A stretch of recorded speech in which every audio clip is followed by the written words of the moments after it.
Excellent. Hello, everyone. Thank you so much for joining us today. Again, we are super glad to be talking with you, and I know that many of you are from our courses, so welcome.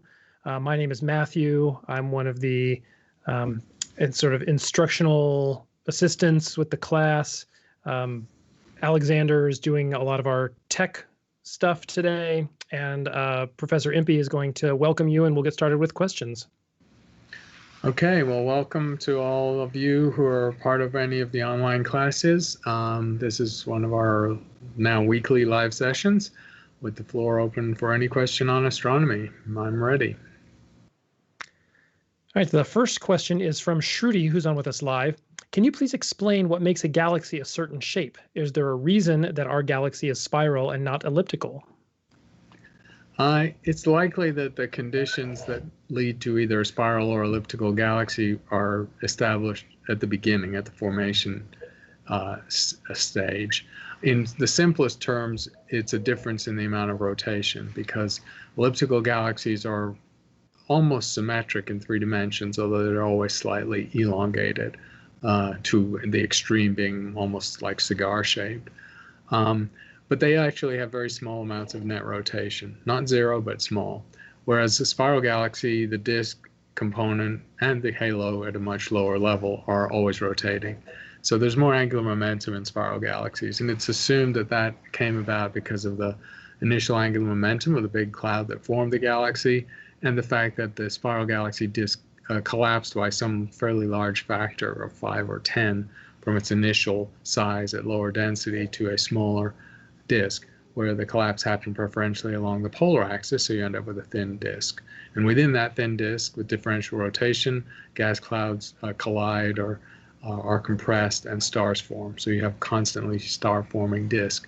Whereas the halo part of the galaxy, which is essentially what all of an elliptical galaxy is much more slowly rotating. It has very little gas and dust mixed in with the stars, and the stars formed typically a long time ago. So most of the stars in halos of spiral galaxies or elliptical galaxies overall are older and redder, and you can see that even to the naked eye or through a small telescope when you observe galaxies. So that's the fundamental difference between spirals and ellipticals. The next question is from Abdullah, who's on with us live. How do stars like Betelgeuse have high luminosity despite having lower surface temperatures? So the physics of stars is governed by some very simple laws, the Stefan-Boltzmann law and Wien's law. Wien's law says that for a thermal object, a thermal body, that is an object that's in thermal equilibrium and has one characteristic temperature, the peak wavelength of the emission of that object scales with temperature. And so the higher the temperature, it's an inverse relationship. So the higher the temperature, the shorter the wavelength. So hotter stars are bluer, and the peak radiation that they emit is at a shorter wavelength. The radiation, however, is spread over quite a broad range of at least a factor of 10 in wavelength. That's one radiation law. And the other one is the Stefan-Boltzmann law, which says that the luminosity of a star goes as the 4th power of its temperature. So it's a very high scaling with temperature. If you double the temperature of a star, the number of photons per second coming out of it goes up by a factor of 16. And it's really that fact which leads to luminous evolved stars like giants and supergiants having very large surface area. So they have a large amount of photons coming out, but it's spread over a large amount of area.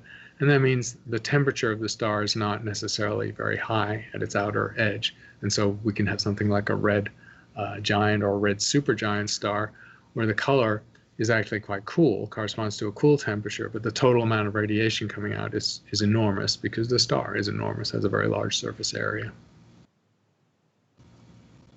The next question is from an online participant who's with us live. Hi, I have is it theoretically possible to make interstellar trips using objects or bodies like comets for saving energy and for other reasons? So the question of whether we or whether microbes, for example, could hitchhike between star systems is an interesting one, and astronomers have actually paid quite a lot of attention to it. Comets are a good idea for this, of course, because they're already spread over a very large distance. The comet cloud of the solar system, our solar system, is spread over tens of thousands of astronomical units, as opposed to the planets, which are spread over tens of astronomical units. So the comet cloud is already very diffuse and far extended, and so outer comets that were somehow spun off the solar system or just have escaped into space because they just happen to have higher than escape velocity would indeed start to travel to nearby stars. Space, however, is very empty and it's very large. So even then, the distance between star systems is such that on average, an object escaping our solar system, like a wayward comet, has a very small chance of being captured by another star system. In fact, some astronomers some years ago, dealing with the issue of panspermia, which is whether life could migrate between solar systems, they actually calculated the odds that a life-bearing rock from an inner solar system, say blasted off the Earth or Mars and containing microbes, having escaped the system, would actually ever be captured by another star system and land on another terrestrial planet and see life there. It sounds pretty far-fetched, but people were interested if it was possible. And it turns out the odds are vanishingly small. It's essentially unlikely ever to have happened that a rock from our solar system would land on a terrestrial planet of another solar system. Now, a rock from our solar system or an asteroid or a comet might indeed travel across interstellar space and be captured by another star system, just loosely bound to it. That's a more likely event, and that probably has happened. But even then, it happens with low probability. The next question is from Og's Empire, who would like to know, is there really going to be a collision of galaxies one day?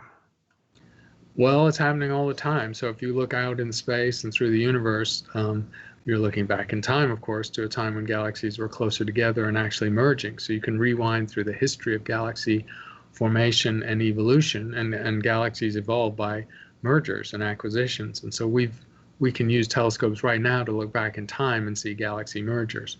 But if you're talking about it happening in the nearby universe now or in the near future, the next case of that happening will, of course, be when we merge with Andromeda. The M31 galaxy is moving towards us at about 100 kilometers per second.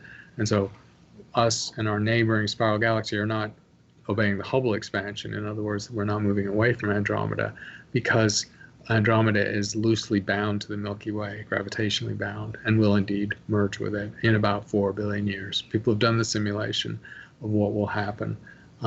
It's not going to be a direct hit, a direct head-on bullseye collision. It's going to be a near encounter leading to a capture and a sort of slow spiraling in of the core of Andromeda to the core of our galaxy, and a large-scale rearrangement of a lot of the outer stars, probably including our own.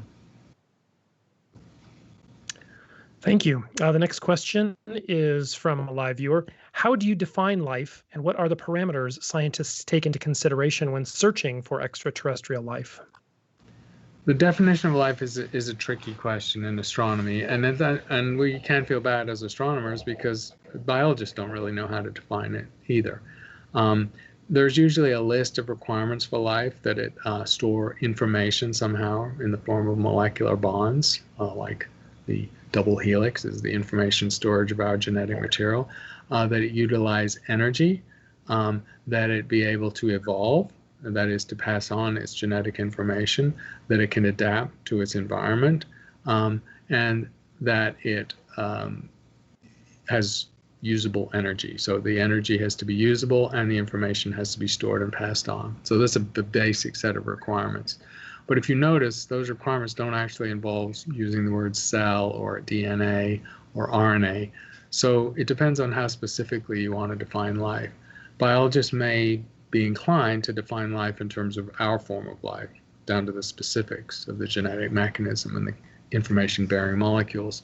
But astronomers are a little wary of doing that because they imagine that life, or something that we would call biology elsewhere, might have different mechanisms, different energy processes, different information storing molecules, perhaps even a different architecture than the cell with a nucleus that we are based on. So it's a tricky business of defining life. Biologists don't agree on it, astronomers don't agree on it. And the trick of looking for life elsewhere is that you have to know what you're looking for. if you look for something super specific, like our form of life, you would use a mechanism like PCR, polymerase chain reaction, which is a way we have for amplifying small amounts of DNA or RNA so we can measure it and see its properties. But that assumes that you're dealing with RNA or DNA. So if you want to look for a nucleic acid-based life, then we know what to look for and we have the tools to do it. But if life is strange or not with the same molecular and biochemical basis as ours, then we really don't know how to define or search for it. Thank you. The next question is from Harsha Alam, who's on with us live.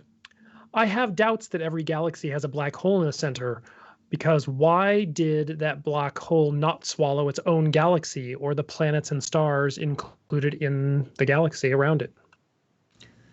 So the rule, it's not really a rule in the sense of a law of physics or astrophysics that every galaxy has a black hole, is just based on observation. So as the Hubble Space Telescope observed the centers of more and more galaxies, looking for stars that were being made to move very fast by a dark object, and had the sensitivity to do so, going out from the Milky Way for tens of millions of light years, essentially every galaxy inspected has had a black hole.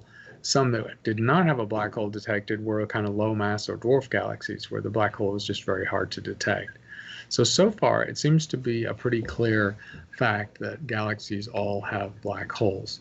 Now, the black hole itself does not consume the galaxy around it or really even alter the outer parts of the galaxy. Because remember, the black hole, in the scaling relation we have between black holes and galaxy mass, is about 1,000th of the mass of the whole galaxy. So it's a really small fraction of the mass of the galaxy, and it's extremely localized to the central regions of the galaxy, regions of a few light months or a few light years. So the black hole, even when it exists, doesn't dominate the dynamics of the galaxy, and it doesn't extend its reach or even the weird effects of general relativity far beyond central regions. And so galaxies continue, in large part of their properties pretty much undisturbed, even when they have black holes at their centers. The next question is from Marta Camilletti, who sent an email. Could you better explain the difficulties of setting up a colony on the moon, and what are scientists going to do to face those challenges? So the difficulties of colonizing the moon are significant, but they're not showstoppers. They're not insurmountable obstacles. Essentially, we have the means and the resources to set up a colony on the moon right now. It's just a matter of willpower and budget to do it. The first thing you need to do is, of course, establish a habitat that protects the colonists from an extremely harsh radiation environment, because the moon has no atmosphere. Now, there's sort of two ways to do that. One way to do that is just to build a dome and then cover it with a building material that you get locally, because it's very expensive to bring bricks or rocks or stones or metal from the Earth. And so you essentially turn lunar soil into slump block and you make a fairly hard shell dome and then cover it with this building material to really shield it from cosmic rays and ultraviolet radiation using local materials. And when we have ovens and chemical reactors that can do that, they can also liberate water from the moon rock, and they can liberate oxygen from the moon rock. These are standard chemical reactions. They work on the Earth too. So it's fairly standard and simple, and these are not very high-tech mechanisms to make building materials from the moon, to make oxygen to breathe, to extract water from the rock, especially if you're near the poles where there's a lot of frozen water, and to use oxygen to combine with hydrogen compounds to make rocket fuel to help you get off the moon and move around the moon. So all of these things can be done. The other strategy, rather than building a bubble dome on the surface or habitat, is to find a natural shelter place. So there are a few places on the moon's surface where people have seen lava tubes. Now, the moon is not volcanic now, it's not active, but it has been active in the distant past. And so there are lava tubes or sort of hollowed out volcanic formations in some parts of the moon where you can find a natural cavity that you could build your habitat in, and it even has a natural dome. So you're covered by a layer of lava or rock or lunar regolith, and so you're protected in that way. Now, the downside of all these habitats is, of course, natural light will not get in if you're going to keep out the cosmic rays. So people would have to have artificial light or maybe holographic displays to give the impression of looking outside into a natural environment, which would be rather jarring and dissonant given that the moon is a very bleak place. All right, the next question is from Rahul, who's on with us live. And the question is, what is the actual color of the sun and why is it referred to as a black body? So the color of the sun is, as we see it, is yellow, of course.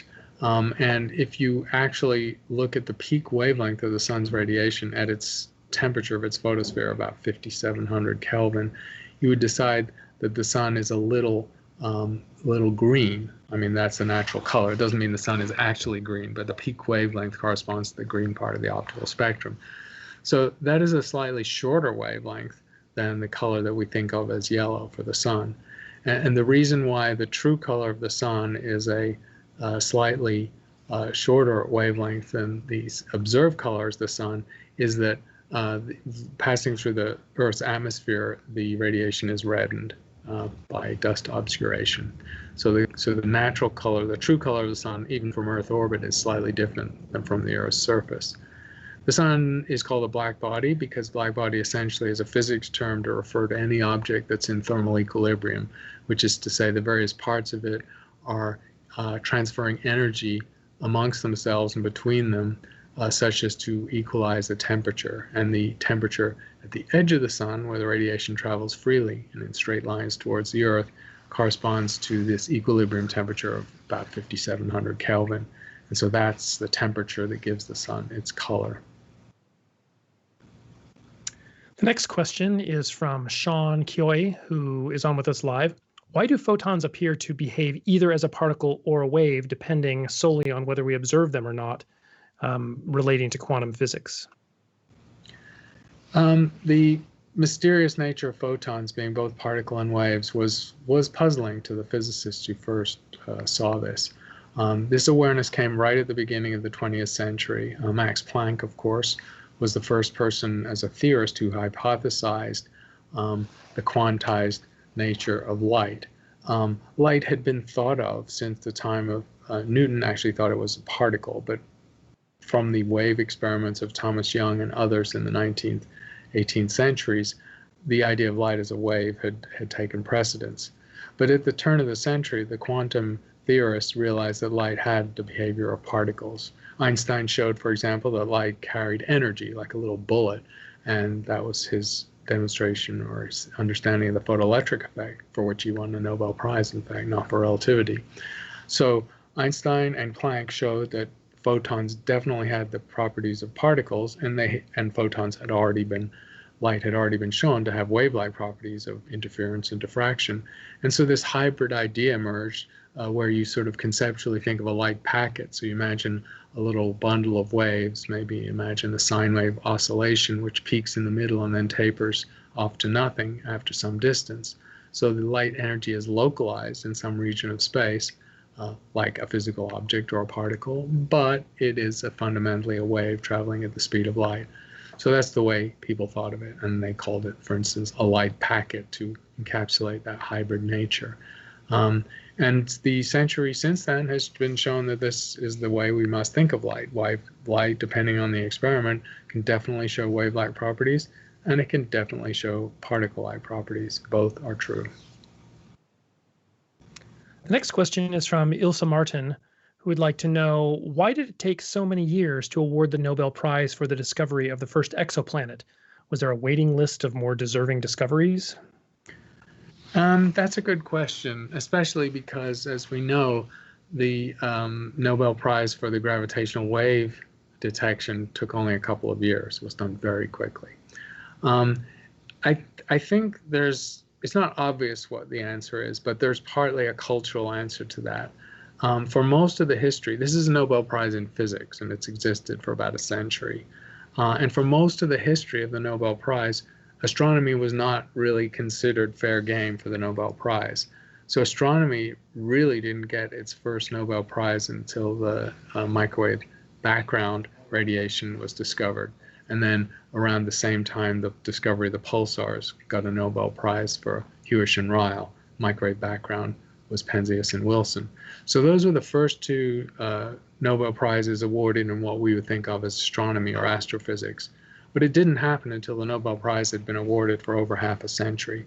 So I think there's always been a situation where astrophysics or astronomy has to try a little bit harder to register awareness in the Nobel Prize Committee, who are looking at a sort of classic core fields of physics.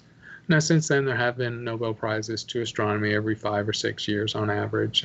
Riccardo Giacconi won one 10 years in the 1980s for X-ray astronomy as a pioneer of discovering X-rays from the cosmos. And there have been occasional Nobel Prizes.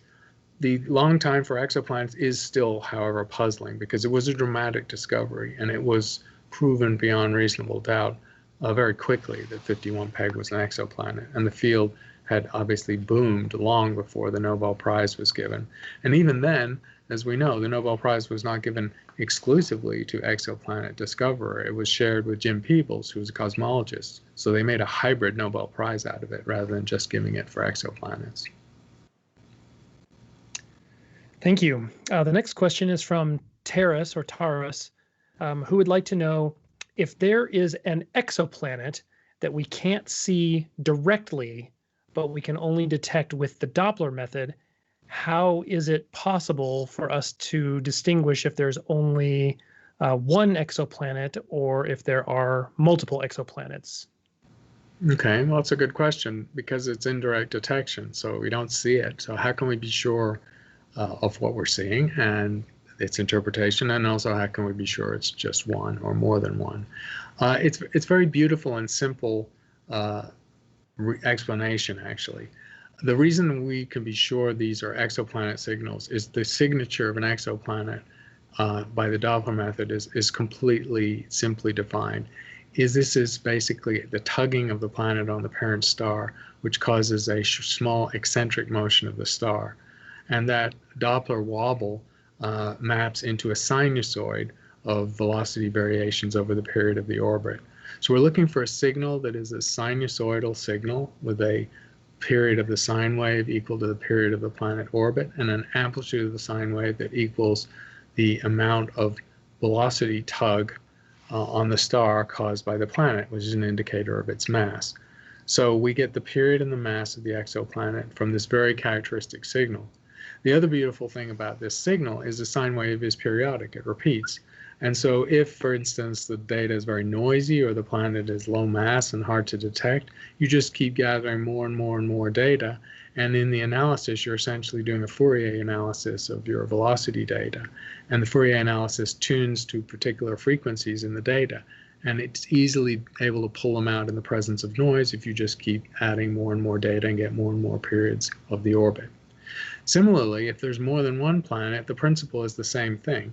Imagine a situation where you're measuring the Doppler shift of a star, and rather than one planet, you think maybe there's one massive planet, but maybe a couple of smaller planets in there, or more than two. What do? Well, first you fit the easiest planet, and that's the one that jumps out at you. And after you fit the best sinusoid to that data, you subtract away the sinusoid of the planet you fitted, and then to the residuals, you look for other sine waves that could fit that data. And you can do that sequentially until you're down to just the noise. You've extracted all the possible signals. Now, in practice, rather than doing it sequentially, this analysis is done simultaneously. You simultaneously fit for multiple planets. And when you find that the fit isn't substantially better than by fitting one planet, you have pretty good evidence that you have multiple planets in the system. This technique has been used up to 7 or I think 8 different planets in one system. So it's a very powerful technique. And the Fourier method, of course, has been around for 200 years. So the analysis is very old. It's been in physics for a long time. Thank you. The next question is from Jose, who's on with us live. What happens when neutron degeneracy and the strong force repulsion is exceeded by gravitational attraction in a black hole? What happens with matter? Does it even make sense to talk about elements or even particles at that point? Like what kind of matter is at the center of a black hole? It's a good question. And the simple answer is we don't know because we can't see inside the event horizon to inspect what the form of matter in a black hole is. We have, however, we have measured the properties of neutron stars, so we understand neutron star matter. So a neutron star is essentially, the simplest way of thinking of it is it's a gigantic atomic nucleus with an atomic number of 10 to the power 57, because that's about how many neutrons are in a dead star core. And it's a situation where normal matter has been so compressed that a reverse version of beta decay takes place, where positively charged protons and electrically charged electrons are merged together to make neutrons. The reverse process, beta decay, is where a free neutron decays spontaneously in about 10 minutes into a proton, electron, and an antineutrino.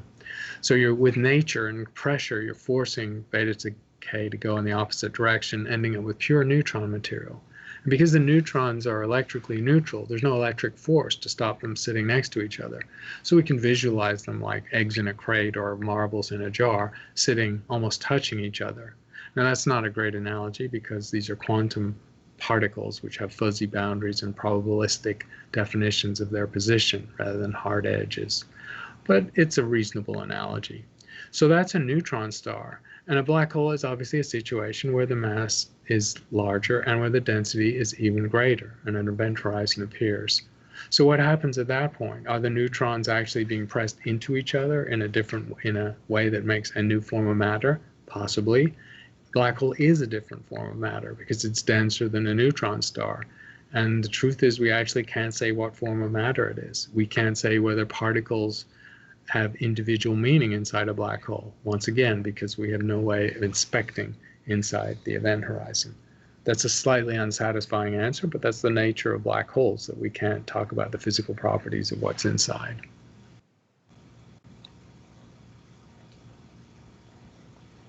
Excellent. The next question is an email from Aman Raj. According to the Big Bang model, the universe in its early phase expanded faster than the speed of light. But then with the passage of time, the expansion rate declined below the speed of light. So does this mean that if we look far enough back, it would appear that we are seeing events in reverse order of their occurrence because the light emitted earlier will be behind the light emitted afterwards? That's an interesting question, and it's not quite right. That's not quite what happens, but what happens is interesting enough. If we think about a universe which is expanding superluminally, or where any two regions of space are moving apart faster than the speed of light, which is the case of our universe for the first third of its existence, first 4 or 5 billion years, that means that those objects, there was no signal that could travel between those objects because they were receding from each other at faster than the speed of light. However, subsequently, because of the effect of dark matter, the cosmic expansion slowed down or decelerated. And at that point, that would allow light from objects that had been pulled away from us or you or any place in the universe faster than light speed to fall back within what's called our horizon. The horizon is the distance, it's not a physical barrier, it's a conceptual barrier of the distance at which something is moving away from you at the speed of light. And that defines the boundary of what you can see. So our horizon has actually grown over cosmic time as the universe decelerates, and light from more distant objects enters our horizon for the first time, which means we can see them for the first time, because prior to that time, the objects were being carried away from us faster than light. So it's that rather than the idea of the objects overtaking their own light. Now, of course, there's a final twist to this story because dark energy is now dominating the dynamics of the universe. And so in the last 4 or 5 billion years, the last third of the age of the universe, the expansion has been accelerating again. So that means that there are now going to be objects which were never within our horizon because of the early fast acceleration, that never came within our horizon when the universe slowed down for a while, and they will, of course, now in their accelerating expansion, always stay beyond our horizon forevermore.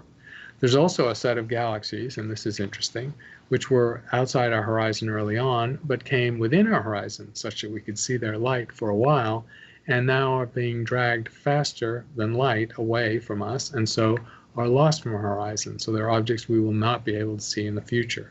It's quite a bizarre situation. And we are just riding this curve of cosmology to see these various situations play out. And we can explore them over cosmic time by looking back in time towards the Big Bang. All right, the next question is from Lawrence K., who is on with us live. If two black holes merge, does the resulting black hole have less mass than the original two that combined? Yes, in every case it does. And this has been measured quite well by the LIGO project, the Laser Interferometric Gravitational Observatory, detecting gravity waves from merging black holes. Some part of the binding energy of the pair of black holes is released in the form of neutrinos, and some part is released in the form of gravitational waves. The gravitational waves themselves, the ripples in space-time that travel out at the speed of light, carry energy, and that has equivalent mass. And I think for a binary black hole merger, something like 5 to 10 the Earth's mass is carried away from the merged black hole in the form of gravitational wave. So indeed, the sum of the masses of the black holes is less than their simple arithmetic sum by that amount. The next question is from Myra Candlewall, who would like to know, what is the purpose of making discoveries? I'm assuming scientific discoveries. And what is our purpose here on Earth and in this universe? Well, that's a big set of questions. I'll take the first one because that's the one I can answer, since I'm an astronomer and a scientist, and I know why I like to make discoveries. I think the purpose of astronomy, broadly writ, as with a lot of science, is curiosity. We want to know how the natural world works, rather than just live in the universe and then leave the universe when we die in a few decades. Humans are driven to understand the nature of their larger situation, and that includes the larger situation of the Earth, but also the universe in which we find ourselves. How big is it? How old is it? What's our place in time and space, and how did we get here? So these are the questions that are driven, that could arise to anyone. You don't have to be a scientist to wonder these things. And astronomy is just the science that lets you try to make answers to some of these questions. And we have answered some of these questions. The role of discoveries is important, though, because it's not as if we can imagine everything in the universe just out of our heads. I think we're just clearly not that smart. So while there are some things in the universe that have been predicted by people with theories, usually theories based on laws of physics, that they then play out into a possible scenario or a possible physical object that might exist in the universe, and then we've discovered such objects. That's very nice. That's a prediction and then a discovery of the object. There are a number of objects or types of object or phenomena that have just been discovered, and we didn't predict them at all. And that's the fun part of science, because you can't know what's out there. We just are not smart enough, nor have we been doing astronomy long enough or well enough to know everything that's out there in the universe. So we can imagine the future of our science, astronomy, is going to be full of discoveries. And that obviously makes it a lot of fun. If it was just a closed shell game or a closed thing like a video game where, you know, there's only so many rules and only so much real estate to explore, then eventually you chew the flavor out of the gum and it wouldn't be interesting anymore. But astronomy's got a lot of discoveries still to come, so that's what keeps it fun. The next question is from Ravneet, who is on with us live. Where can I stay in touch with astronomy after finishing your course? Are there any books, websites, or other resources that you would recommend? Well, sure. There are lots of ways to keep in touch with astronomy. Astronomy is big on the media. I mean, you can always check in on our live sessions, of course. You don't have to be in the course to do that. And there are other blogs. There are astronomy blogs. I'll give a nod to the couple that I follow. There's one called Starts with a Bang by Ethan Segal. I think he works now under the Scientific American banner. There's Bad Astronomy, which is another blog. Pamela Gay has some blogs that are very much worth talking about, and she does interviews with other scientists. So there are podcasts and blogs and articles on astronomy by people who do it regularly that'll keep you in touch with the news stories in astronomy. Also, there are great books about astronomy. There are popular books about astronomy. I've written 7 myself, but there are plenty of other people writing really fun, popular books. Not a lot of math, so not technically written, but not talking down to the audience, so full of interesting detail. So astronomy as a small subject, which is to say, in terms of professionals, 10 times smaller than physics, 20 or 30 times smaller than chemistry or biology, I think has quite a lot of material out there for you to follow. And then there are some TV shows and movies, of course, that have astronomy in it. The next question is from Gokul, who is on with us live. What can you say, or what can you tell us about the recent videos that were released by the Pentagon about UFOs? Yeah, so the UFO controversy refuses to go away. Most professional astronomers, I won't say they get exhausted by talking about UFOs, but they don't really feel the subject has moved on very much because there has never been sufficient evidence to persuade the scientific community, not just astronomers, but scientists writ large, that we've been visited by extraterrestrial intelligent beings or aliens. The evidence of photos, of eyewitness accounts, is just not compelling on its own. It could be if there was enough of it and attached to physical evidence, but that's not the evidence in front of us. And these Air Force videos are another example. They're grainy. You know, they were done decades ago, and they were recently declassified. So the military tends to declassify things after 50 years.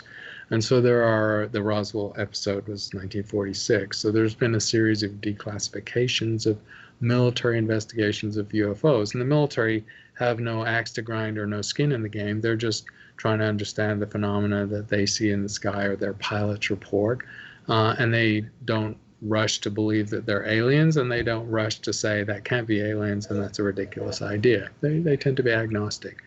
The videos are released, so now the public can decide. And I maintain that even though those videos are interesting and they display phenomena that I can't explain all aspects of, I'm fairly convinced they're natural phenomena. Because when professional scientists have really put the effort into pursuing UFO accounts, they've tended to find that they're weather balloons or Venus or military test craft of various kinds, some not known to the public. So indeed, the public would have no way of anticipating their behavior or where they were in the sky or what they were doing. That's essentially always proved to be the explanation, and I don't see there's any reason that's going to change. Excellent. Thank you very much. The next question is from Gabby, who's on with us live. Can you explain the celestial sphere and explain what right ascension and declination are? Sure. The celestial sphere is a mental construct, if you like.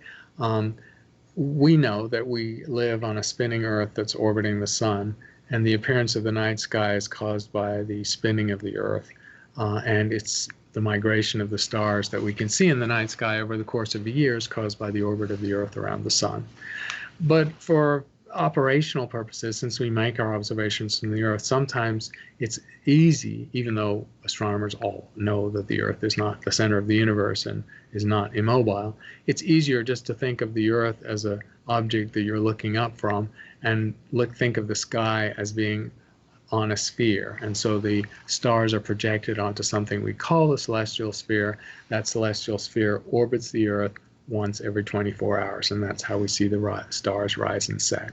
So it's just a sort of shorthand, since that's the way it appears to us without inferring anything about our situation in the universe. In that coordinate system, you naturally can define any point on the celestial sphere or on the sky where the stars and the galaxies and planets and asteroids and so on are, with two angles. And astronomers use angles in the equatorial system because they reference the spinning night sky to the equator of the Earth. So if you're at the equator of the Earth observing the night sky, the stars rise straight up in the east and set straight in the west. If you were at the poles, they'd make circles above your head, above the north celestial pole or south celestial pole. So the stars take trajectories that are quite different depending on their position on the Earth's surface. But either way, all positions are defined by two angles. And right ascension and declination are just the two angles that astronomers use to reference the sky from a telescope on the Earth. And that's how you would point a telescope on the Earth to any star or galaxy or object in the night sky. The declination is the angle with respect to the latitude of the Earth, reference to the Earth's equator, north or south, and the right ascension is the coordinate that refers to the Earth's spinning motion, and that's what changes every 24 hours. And so right ascension is measured in hours, minutes, and seconds because it's referencing the 24-hour spinning Earth, whereas declination is measured in degrees because it's reference to the equator. The next question is from Claudio, who sent an email. Claudio is reading some of your course material about interplanetary bodies, and it says that the solar system, as the solar system moves through or towards certain areas of the Milky Way, there may be gravitational perturbations that cause objects from the outer solar system to come into the inner solar system, appearing as comets. The question is it possible that other comets that appear in the inner solar system might be objects from other systems in the Milky Way moving into our solar system? That's technically possible, but the distance between stars and the density of space between stars is very low, so it's a lower probability, a less likely event. The first phenomenon you're talking about is a real phenomenon. The solar system is moving around the Milky Way, one orbit every 250 million years, and it has an undulating up and down motion, a Z motion as it's called, which is sort of, you can visualize the orbit of the sun and all the stars around the disk of the galaxy like a warped phonograph record where there are a number of warps, and so the stars don't go around on straight circles, they go around on undulating circles. And that undulation in and out of the plane of the galaxy can indeed lead to the comet cloud being disturbed by passage of nearby stars or through denser stellar regions, and that triggering of infall of Earth-crossing comets is imputed behind mass extinctions and chaotic events on the Earth. The question of whether that can also happen from nearby stellar systems coming into contact with us is yes, it can, but it happens very rarely. It's much more frequent for our comet cloud to be perturbed by some passing by object than for that passing by object to actually deposit material in our solar system. So that just won't happen very often at all. All right, the next question is from Davija, who's on with us live.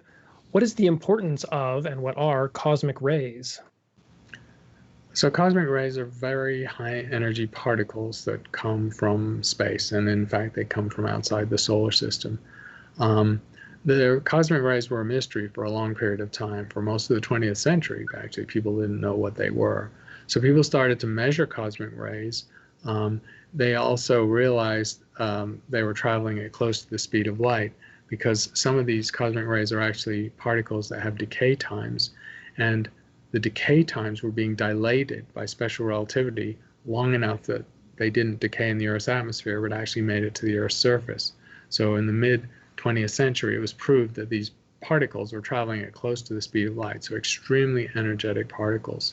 The highest energy cosmic rays are higher than the energy created by any accelerator, including the Large Hadron Collider. They can exceed that energy of an accelerator by orders of magnitude. Many of these particles, most of them actually are protons, but some of them are electrons, and some of them are even heavier nuclei, like helium nuclei, or deuterium nuclei, or tritium nuclei, or even other light elements. Because they're traveling so fast, and because many of them are charged, especially when they're protons, they're subject to magnetic fields. And because of the magnetic fields, they're altered, because they're electric charged, they're altered by the magnetic field of our galaxy. So it was very hard to decide where the cosmic rays came from, because their paths would be bent by the magnetic fields of our galaxy they were traveling in. So you couldn't just trace back the direction of arrival of a cosmic ray and say, oh, that's the part of the sky it came from, let's look for the object where they originated.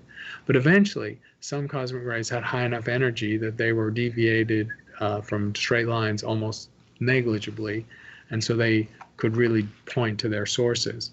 And it's now clear, after a fair amount of detective work that took several decades, that the origin of many cosmic rays, they have multiple origins, it looks like, But many of the cosmic rays come either from supernova remnants, that is, the remnants of dead stars where particles were accelerated to incredibly high energies in the supernova event itself, scattered within the Milky Way galaxy, or they actually come from the nuclei of active galaxies at distances of tens of or hundreds of millions of light years away. So exceptionally energetic particles that have actually traveled across the voids of space, essentially at the speed of light, because they're so close, they're so relativistic. All right, the next question is from Rao, who sent an email asking, does the phenomenon of time dilation that's introduced to us through special relativity have any experimental proof? Absolutely. Time dilation in special relativity is verified in the physics labs of the world, probably thousands of times a day. So it's routinely observed. I just mentioned in a previous question one of the demonstrations of time dilation, which is the fact that we saw particles which in the lab have a certain decay time, such as the decay time of the neutron, which we know about is about 1,000 seconds. When those particles are traveling at close to the speed of light, the dilation of time means their decay time, as seen by us, is lengthened. And that led to the detection of cosmic rays that shouldn't have really been able to reach the ground because they should have decayed in the upper atmosphere. But their speed being so close to the speed of light meant that their time was dilated and they reached the ground. So that was a cosmic ray affirmation of special relativity. But there are lab experiments now where we can use accelerators, cyclotrons, synchrotrons to accelerate particles to close to the speed of light, and it's easy to see that their internal clocks, their mechanisms of decay and interaction, are operating slower because they're very close to the speed of light. Okay, the next question is from Linda, whose question is, do SETI researchers have any concerns that a response to one of our messages might be hostile?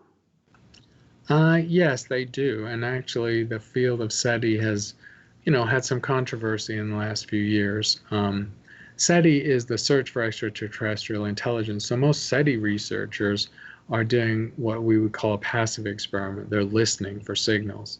And if they hear something or see something, they're looking at light and they're listening for radio waves that is artificial in origin, they'll have some belief that an intelligent civilization produced them. So that's a passive experiment, and the detection of those signals doesn't tell the signaling civilization that we exist. A variation of SETI, though, is called METI, the messaging extraterrestrial intelligence, and that's the more active form of the search, where we actually compose and send signals and target it to nearby star systems that we think might have planets with intelligent life on them. And that's controversial because some people have argued, including very vocally Stephen Hawking in the years before he died, that we really shouldn't do the messaging experiment because we're betraying our existence and our location and our capabilities, which may be less than the capabilities of the civilization receiving the signal. And if they had ill intent towards us, they wanted to view us as food or land for conquest or whatever, just for sport, decided to get rid of us, they could. So why would we take that risk? And this has continued to be a debate in the subject. Hawking died, unfortunately, a year or so ago. But the SETI community is so really split on the idea of whether we should send message, whether we should actually actively message or not. But a vocal community of that, a subset of that community really strongly thinks that it's an important experiment to do in its own right, and we can somehow take precautions against a bad outcome.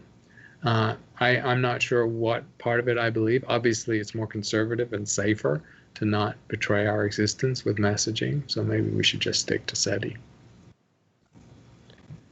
All right, the next question is from a live viewer who would like to know, since the discovery of the dwarf planet Eris, which is bigger than Pluto by about 3 times, should textbooks state that there are 10 planets orbiting the sun, or that the 9 planets include Eris but not Pluto? Well, it's a matter of semantics. Eris is not 3 times Pluto's size. I think it may be 30% more than Pluto, not a factor of 3, because that would actually put it up in the range of Mercury and other planets. Eris is small enough relative to the terrestrial planets like Earth, the Earth, Mars, and Venus, that it still fits the designation by the International Astronomical Unit of a dwarf planet. And so, having demoted Pluto by this dwarf planet designation, Eris is similarly a dwarf planet, and it's likely that a handful of other dwarf planets will be found. Also, these objects are typically going to be found in the Kuiper belt, that is the region of space beyond the orbit of Neptune and Uranus, of between 40 and 80 or maybe up to 100 astronomical units from the Sun. So I think the definition of dwarf planet has allowed us to avoid having to memorize the name of new planets should they be found, because it's very unlikely there's a planet lurking out there that's, say, Earth-sized. The next question is from an email from Saad, who simply asks, can the Higgs boson particle destroy? And so is it, what is the Higgs boson, and, is it destructive? I think the simple answer there is no. The Higgs particle, and it's maybe better to think of, and maybe better to answer the question by thinking of the Higgs not as a particle, but as a field or a mechanism. So if we imagine particles, things we call particles like electrons, protons, and so on, moving through a viscous fluid, then the viscous fluid is the Higgs field. And the way particles experience drag in the Higgs fluid is what gives them their sense of mass. So particles that have a lot of drag in this viscous fluid appear to be massive, have a lot of inertia, and that'll be like a proton. And particles that have less drag in this Higgs field or Higgs fluid would have lower mass, like an electron. So in that sense, the Higgs mechanism or the Higgs field is just a way that particles that are familiar to us attain the attribute of mass. Mass itself is not anything destructive, and so if that's the only thing the Higgs mechanism does, then the Higgs mechanism isn't destructive either. The next question is from Paula, who's on with us live. Could you please explain how a supernova explosion could have caused our solar system to form by collapsing the cloud it was in into a circular disk? Right. It's not quite as direct as that. The inference, and it's an idea that's out there, that our solar system was triggered into formation or collapse by a nearby explosion of a dying star.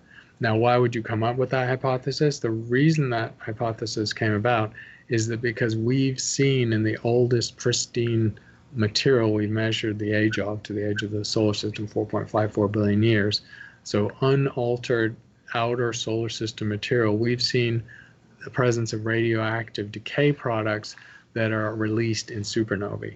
So it's a sign, it's a pretty strong sign actually, that our solar system at its inception was seeded with the kind of material that only results from a supernova.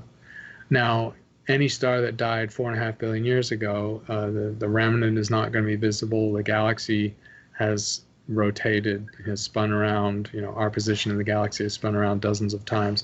So we'd see no history of that event. We'd see no trace of that event. This radioactive decay product may be the only trace. What would this have done? Well, if it was a supernova at even some modest distance, the explosion, the expanding shell moving out relativistically and carrying a lot of energy, if it impinged on the diffuse gas cloud that was eventually going to form the solar system, it would give it a push or a shove and slightly compress it or nudge it or perturb it, and all of those effects could kick the solar system cloud into a gravitational collapse, which is what's required to get a solar system forming.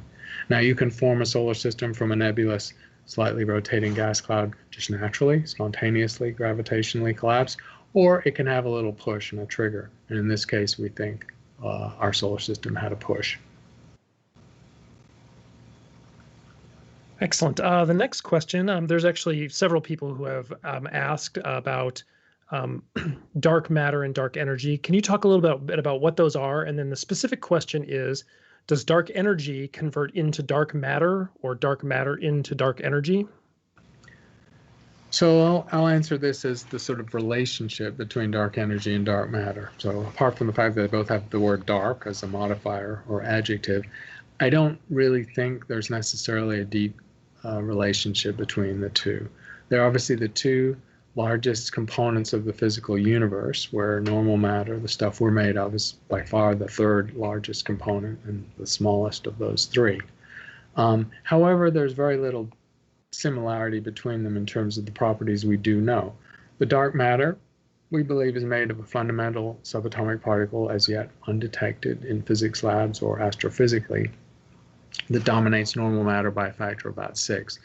It exerts gravity but doesn't obey the electromagnetic force or interact with the radiation or light. And that's pretty much all we know about it. So it definitely has gravity, and it's been responsible for the formation of clusters and superclusters and for the slowing down of the acceleration of the universe. Dark energy, we know very little about. Dark energy appears to pervade space and time. It doesn't appear to have changed its strength over cosmic time, and it seems to be the same in strength in every direction we look in space. And it's responsible for the accelerating expansion of the universe. So it acts in physics terms like a negative pressure that's causing space-time to expand at an ever-accelerating rate.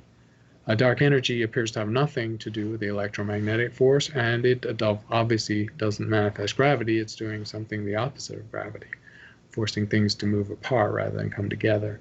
So in that sense, there's very little direct connection between dark matter and dark energy, and really no theory has been proposed that convincingly makes any relationship between them. The next question is from Gokul, who would like to know, how is it that all the planets can go in their exact orbits for billions of years without, moving out of those orbits or interacting with them, themselves or other things? It's an interesting phenomenon that planet orbits are so stable. And part of the reason is because space is such a perfect vacuum.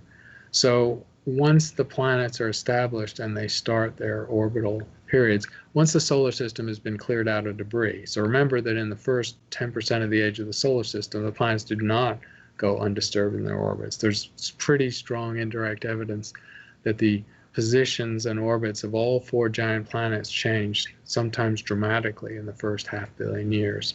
The inner planets not so much. But after the solar system settled down and all the material that was left over from planet formation was cleared out, then the solar system became long-term stable. And you can convince yourself of this, and people have for decades, by using computers, simulating the orbits. The interactions between the planets, and they're not zero, but they're small, are not sufficient to move planets from their normal orbits. However, if you play this forward with a big enough computer able to calculate accurately enough, they're not necessarily long-term stable.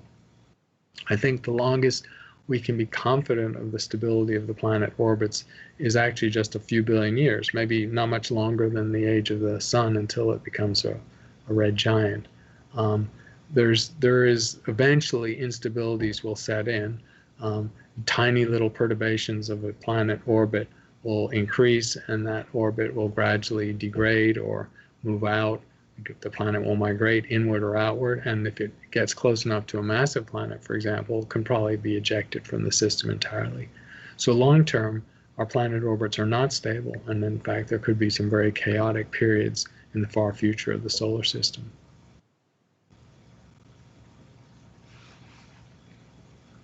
All right, this is going to be our last question for the session today. And sorry, I lost where I put it. Okay, so the question is, what would happen generally if the sun were to become a black hole in the center of our solar system? So to make the sun a black hole, which is not going to happen naturally, but could happen, by technology, by construction, the sun would have to collapse to a diameter of 3 kilometers. That would be the Schwarzschild radius of a sun mass object. So if the sun were spontaneously or somehow magically to become a black hole of the same mass, the light would disappear. And so 8 minutes later, at the Earth's distance, things would go dark. The energy that keeps life on Earth alive would disappear, and the biosphere would shut down. The atmosphere would hold energy for a while, maybe a few weeks, but before we we went into the deep freeze, and I don't know how long humans would have enough energy reserves to keep themselves warm, but it would be bad news for life on Earth, essentially the end of life on Earth. But in terms of gravity and the Earth's orbit, very little would happen. In fact, nothing, because the gravity this far from a black hole, 100 million miles, is indistinguishable between Newton's theory and Einstein's theory. So none of the extreme effects of general relativity apply. And the Earth will, in a dark star, moving around a dark star, will just continue in its present orbit for the foreseeable or endless future. There'll just be no one there to see this wonderful thing happening. Okay, thanks for that last interesting question. And thanks for the questions, covering, as usual, a wide range of subject matter. We'll be back with you next week. And thanks to Alexander and Matthew for facilitating this session.